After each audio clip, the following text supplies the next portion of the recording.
estão os direitos humanos das vítimas, Cássio? Aonde colocar? Precisamos acabar com essa história, não é? De somente pensar nos direitos humanos daqueles que cometem as infrações penais.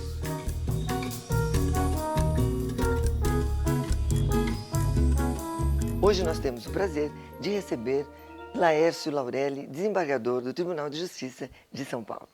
Desembargador Laércio Laurelli, não é sempre que nós temos a honra de receber aqui no Contraponto um desembargador que mantém um programa de TV, enfim, que é meio jornalista ou é jornalista. Então, vai ser muito bom nós falarmos sobre os bastidores. Mas antes, vamos falar sobre o judiciário, né? Muito bem, Cacilda. Primeiramente, eu queria agradecer imensamente você ter me convidado para participar de um programa do nível deste. Mais programas como este tenho para mim que devem acontecer, não é, no cenário da televisão brasileira. Bom, já temos dois, né? O seu e o meu, pelo menos. Dois. Agora vamos, então, imaginar um outro. Não é? Mas é muito saudável, não é? Assistir o seu programa e verificar o enfoque que você dá. Parabéns. Muito obrigada. O senhor foi presidente da primeira Câmara do antigo Tribunal de Alçada Criminal de São Paulo e chegou a atuar, salvo engano, no Tribunal do Júri. Muito bem, embora o júri tenha sofrido muitas alterações no procedimento, né? Nós sabemos disso, há quem diga que ele é um teatro jurídico, um teatro envolvente e interessante. O Tribunal do Júri foi e sempre será um verdadeiro teatro, é isso? Não, veja, o teatro é a imitação da realidade. A imitação da realidade é diferente daquela realidade, porque nós estamos tratando com o ser humano. Nós estamos tratando com alguém que cometeu uma infração penal grave, porque matar alguém, no meu modo de ver, é grave. Ou então tentativa de homicídio, sim, que também é grave. Não é? E outros que tais, não é, que a gente conhece, que a gente sabe muito bem.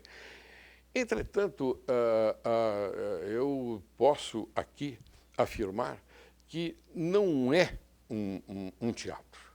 Então, veja, é óbvio, porque você sabe que existia na França, não é, no teatro, não é, a comédie de l'art. E a comédie de l'art era naquele sentido que você tinha um texto, você entrava em cena e o seu personagem falava. Você dialogava com os seus pares no teatro, não é? Mas sempre sem o texto decorado. Não é? É o que acontece no Tribunal do Júri. Você tem, se você quiser chamar assim, nós podemos chamar. É um texto, que é o processo, mas é sério. Quero deixar bem claro. Sim, é sério. Que é sério e deve ser levado com seriedade, porque trata-se de um ser humano que está sendo julgado. Bom, se ele cometeu o crime, importa, é óbvio, mas deve ser tratado com bastante seriedade. Agora, que algumas vezes se faz algumas brincadeiras, não é? na condução do processo pelo Tribunal do Júri, se faz. Mas, se o juiz entender, ele deve advertir, chamar a atenção, não é? Que ele tem esse dever. O que o senhor pensa sobre a redução da maioridade penal? Ai, meu Deus do céu, essa redução da maioridade penal é complicada. Olha, veja, não é que eu queira ser agora bastante crítico ou então rigoroso, mas eu acho que não deve haver nenhuma idade que conduza àquele ser humano que cometeu um crime, não é? A punibilidade ou a impunibilidade. É o sistema inglês, no Reino Unido. Se um garoto comete uma infração penal, não é? Ele, naturalmente, vai se submeter a uma junta médica. A uma junta médica para verificar se ele tem condições de responder criminalmente ou não. Não é? Então, se ele entende o caráter ilícito do fato, isso que é importante. Se ele entender o caráter ilícito do fato, é óbvio que ele deve ser processado em qualquer idade. Independentemente da idade, claro. Independentemente da idade. Hoje tem garotos aí de 8 anos que cometem infrações penais. Nós sabemos disso. Daí porque a violência, e a violência ainda está maior daquela que nós podemos imaginar. Muitas das vezes, nos processos criminais, fica assim, impossível fixar a culpabilidade do réu, né? O que fazer para que a população entenda essa premissa diante de todo o barulho que é divulgado pela imprensa? O senhor, como representante da imprensa, conhece bem isso. O que fazer? Porque a população fica brava, né? Veja, hoje em dia há aquela corrida da imprensa, principalmente nos casos de maior movimentação, nos casos em que há bastante interesse em volta dele. São os casos de repercussão. Esses casos de repercussão, eles são vigiados no mundo todo. Não é somente aqui no Brasil. No mundo todo. É universal, né? Todo. Eles têm interesse em levar ao público aquele resultado. Sim. Agora, veja, eu com todo respeito, eu sou adepto, não é? A divulgação, não é? De todos os crimes, porque o princípio da publicidade é claro, está na Constituição. Sim. Então, eu sou adepto a que se dê publicidade. Por exemplo, uma TV exclusiva para transmitir ao vivo, não é, o Tribunal do Júri, mas tem que ser uma TV do Tribunal de Justiça, por exemplo.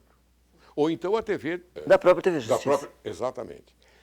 Então é isto. Se você não da televisão, aquela que pretende colocar o fato, não é, em outro patamar. Não de uma concessionária, vamos dizer assim. Não, exatamente. Tá, entendi. Exatamente. Agora, diga Você lá. me facilitou, inclusive, porque a gente às vezes fala e é mal interpretado. Não é? Então, eu acho o seguinte, o Tribunal de Justiça do Estado de São Paulo, vamos tomar como exemplo, instala, não é, no seu campo uma TV, específica para transmitir os julgamentos. Ótimo, como existe no... Não, é pura e simplesmente transmitir. Transmitir, pura e simplesmente transmitir. Nada de sensacionalismo. Agora, mudando um pouco de assunto, mas ainda assunto delicado, nós sabemos que muitas coisas estão faltando nas prisões, né? Mas, basicamente, o que o senhor acha que está faltando nas penitenciárias, ao preso comum? Sei lá, novas leis, cumprimento das leis, enfim. Parece que o senhor também desenvolveu alguns trabalhos na área. Nós desenvolvemos algum trabalho, inclusive na lei das execuções penais. É uma lei que não está sendo executada da maneira que deveria ser. É uma lei muito bem feita, mas começaram a deturpá-la. Por que deturpá-la? Olha, você me perdoe, porque você me faz a pergunta, eu sou obrigado a responder sinceramente. Se eu estou perguntando, eu perdoo tudo, pode dizer. Perdoa? Muito bem. Nossa, você me deixa muito à vontade, eu fico muito feliz de estar aqui. E, mais uma vez, neste patamar do programa, eu quero cumprimentá-la. Imagine. Olha, mas quero que o senhor saiba que eles também querem saber. Por isso, o senhor pode falar à vontade. Então, nós vamos dizer a eles também. Veja, eu entendo que para você ter uma sociedade com moral, com dignidade, você também tem que ter uma sociedade prisional com moral e com dignidade. Decente. Decente. Eu sou adepto ao tal do telefone. O que significa isso? Nos Estados Unidos. Nos Estados Unidos, a lei é esta. O preso não pode ser abraçado pelos seus familiares que têm saudades de vê-lo. Ora, desculpem, mas se ele é preso, se ele cometeu uma infração penal e está cumprindo uma pena que, afinal de contas, transitou em julgado, ele deve cumprir aquela pena. Ele não pode ser visitado, ter aquela visita íntima. Desculpe, mas isso não é cabível. Está Então você tem cumprindo que pena. moralizar o sistema prisional. É assim. Nada de visita íntima, nada de abraçar. Você tem que falar Cumprir pelo a pena. telefone. O pai ou a mãe vai visitar o preso. Tem que visitar, tem que ver a cara do preso, tem que ver o físico do preso. Veja através de um vidro. Não tem problema nenhum. Veja através do vidro. Quando ele terminar de cumprir a pena, aí então você pode abraçá-lo, pode beijá-lo, pode fazer o que bem entender. Ele vai Mas, pensar muito antes de voltar. claro, mas enquanto ele está cumprindo esta pena, meu Deus do céu, ele tem que ser respeitado, o próprio preso. E também nós temos que ser respeitados. É a sociedade que tem que ser respeitada. Então, se você quiser moralizar, vamos fazer desse jeito. Agora vamos nos aprofundar ainda mais. Pois não. No tema direitos humanos, será que hoje são muitos os abusos que têm ocorrido em seu nome? O senhor saberia dizer? Tem ocorrido excessivamente Abusos. abusos. Não se respeitam as vítimas. Onde estão os direitos humanos das vítimas, Cacilda? Aonde colocaram? Em que lugar? Em que prateleira? Em que escaninho colocaram os direitos humanos das vítimas? Porque as vítimas têm direitos. Eu digo as vítimas no sentido, se for alguém que teve seu filho perdido, sua filha perdida, uma bala perdida, lá sei eu, você tem que dar os direitos humanos a ela, meu Deus do céu, aos pais, aos familiares. Precisamos acabar com essa história, não é? de somente pensar nos direitos humanos daqueles que cometem as infrações penais. É isso, telespectador. Tem o outro lado também, né? Tem o outro lado. Que faz parte desse desse lado. É. Que faz parte, porque nós somos uma sociedade, gente. E nós temos que ser respeitados, do meu modo de ver. Esse é o meu modo de ver. Olha, o papo está muito agradável. Está ótimo. Vamos interromper alguns instantes, daqui a pouco estaremos de volta com o desembargador Laércio Laurelli, do Tribunal de Justiça do Estado de São Paulo. Até já, hein?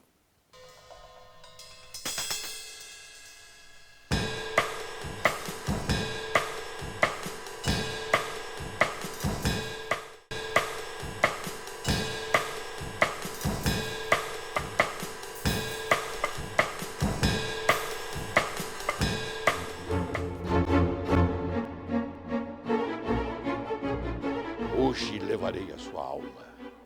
Você pode me esperar à meia-noite, que meia-noite em ponto estarei aí, livre dos meus pensamentos, com a convicção certa de que você estará comigo para sempre e para toda a vida. De volta com Laércio Laurelli, desembargador do Tribunal de Justiça do Estado de São Paulo.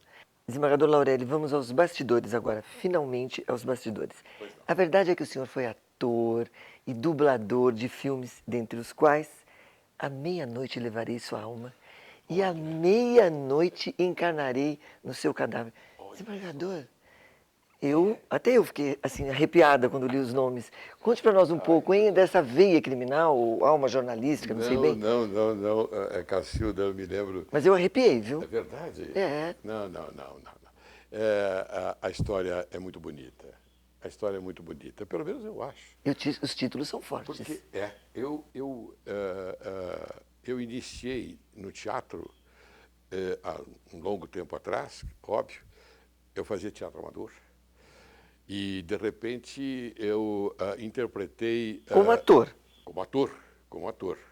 Eu interpretei o Alcaide da Sapateira Prodigiosa. Puxa. E aí, então, naquela época, na época do Zampari, Franco Zampari... O senhor nem pensava na magistratura naquela época? Não, eu tinha 20 e poucos anos. Mas já era estudante? Era garoto, era estudante, mas eu tranquei a matrícula para fazer teatro. Olha A matrícula lá. da faculdade para fazer teatro. Uma paixão mesmo, hein?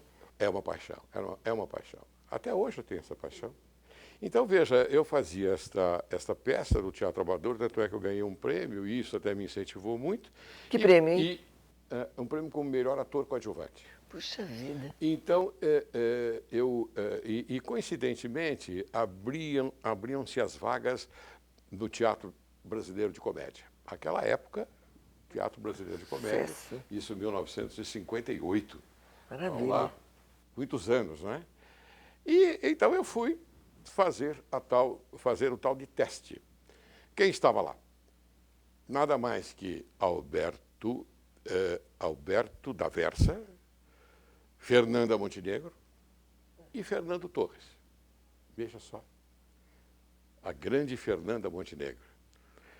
Então, me chamaram, eu sem nenhuma vestimenta apropriada, não é? Eu interpretei o Alcade da Sapateira Prodigiosa.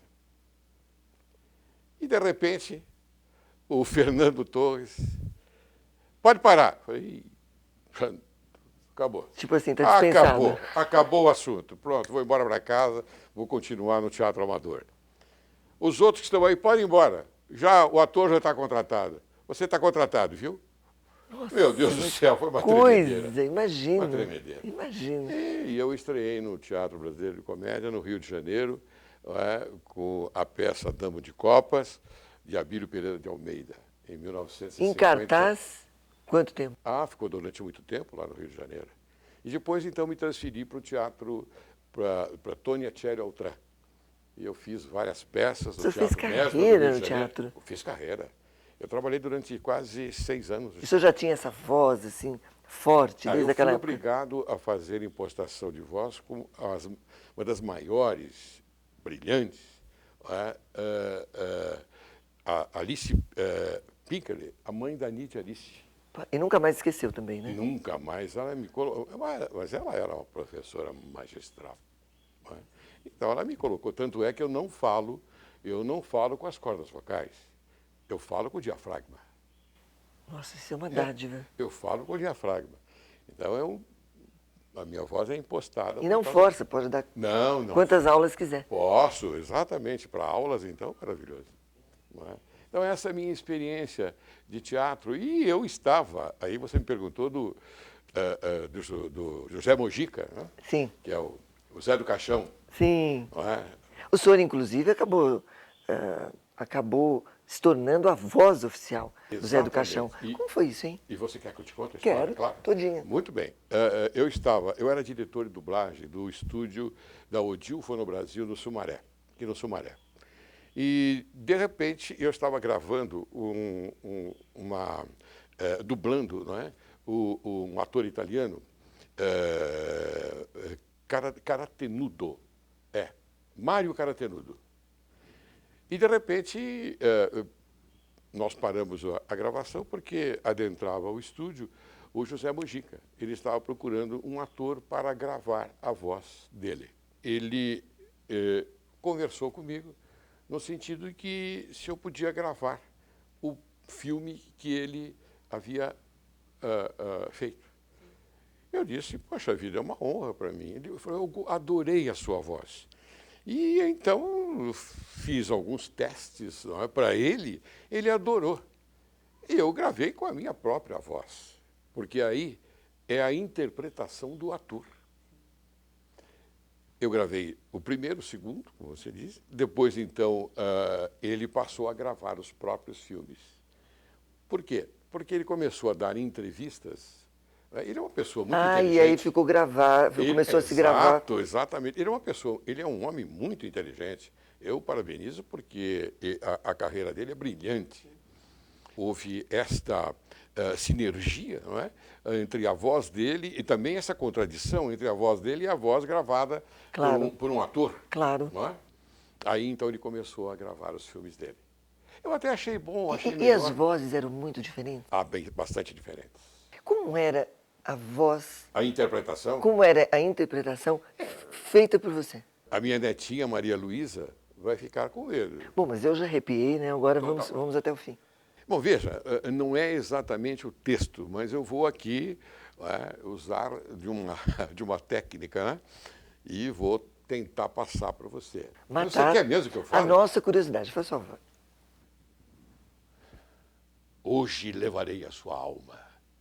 você pode me esperar à meia-noite, que meia-noite em ponto estarei aí, livre dos meus pensamentos, com a convicção certa de que você estará comigo para sempre e para toda a vida. Esse era um texto da novela. Desembargador, estou saindo, com licença. Esse, mais ou menos um texto como esse.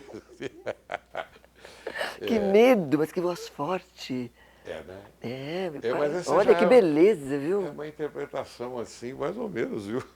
Olha, eu agora fiquei curiosa, até para ouvir a voz dele depois, porque eu duvido que fosse forte como essa, né? Mas a voz era assim, era nesse sentido, porque o filme era dinâmico, não só dinâmico, mas também, aliás, a gente dava mais dinamismo, porque as cenas eram contínuas, de muita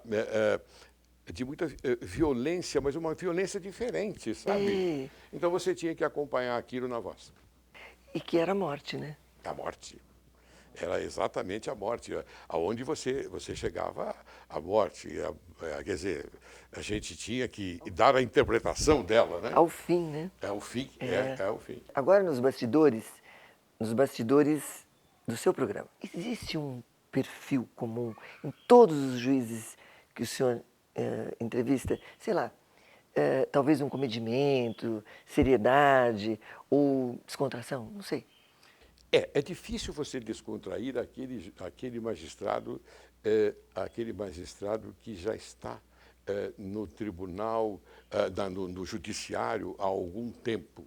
Aquele que já está há 40 anos no tribunal. É muito difícil. Até pelo trabalho em si, né? É pelo trabalho. Porque é um trabalho solitário, é um trabalho muito sério. É muito difícil. Mas você aos poucos vai descontraindo. Geralmente no segundo bloco, né? Geralmente no segundo bloco, depois do intervalo, que você toma uma água, né? Aí então você vai descontraindo. Agora, confidencie aqui para nós. O senhor já levou algum cano de última hora de algum convidado que por isso quis trucidar? Olha, felizmente não. Oxalá não leve. Todos vêm com muita curiosidade também, não é? E participam do programa com muita alegria. E eu tenho tido sorte, viu? Tem tido sorte. Muita sorte, graças a Deus. Tem tido sorte. Graças a Agora, eu Deus. também eu prometo, né, aqui, que ainda que o senhor tivesse tomado algum cano, eu não ia perguntar o nome. Não, né? Não, mas se tivesse tomado, eu diria, não tem problema nenhum, porque às vezes as pessoas estão ocupadas e não chegam na hora, essa coisa toda. Não, mas de última hora é complicado. Mas né? de última hora é complicado. É complicado. É complicado. Porque é o respeito que você tem que ter, né? Por exemplo, você me convidou, e você já imaginou se eu hoje não viesse? Meu Deus do céu, que falta de respeito para com você, uma pessoa tão delicada, uma pessoa culta,